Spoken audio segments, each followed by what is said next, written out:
రాజోల్ నియోజకవర్గ ప్రజలందరికీ కూడా నా హృదయపూర్వక నమస్కారాలు.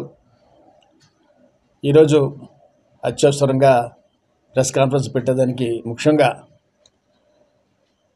నేను సుదీర్ఘమైనటువంటి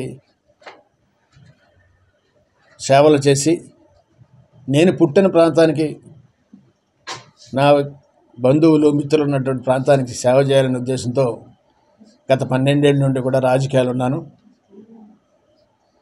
మరి గడిచిన 2 ఎలక్షన్లో కూడా మీరంతా కూడా నన్ను ఎంతో ఆదరించారు. అతి స్వల్ప ఓట్లతోటే నేను పరాజయం పాలయ్యాను. దానికి మీ అందరికీ కూడా నా జీవితాంతం కూడా అందరికీ కూడా కృతజ్ఞులై ఉంటాను.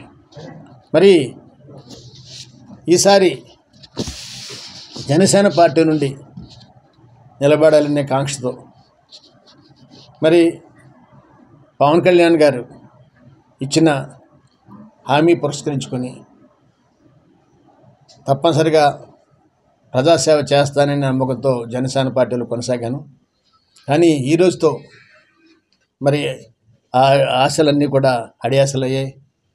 మరి నా ప్రజలకి నేను సేవ చేయాలనే కోరిక పూర్తిగా కూడా అడుగంటిపోయిందనే ఉద్దేశంతో మరి జనసేన పార్టీలో ఉండి కూడా మనం ఏం చేయలేము, నా ప్రజలకు ఏం చేయలేమనే బాధతో విత్ హెవీ హార్ట్ నేను జనసేన పార్టీకి ఈరోజు రాజీనామా చేస్తున్నాను.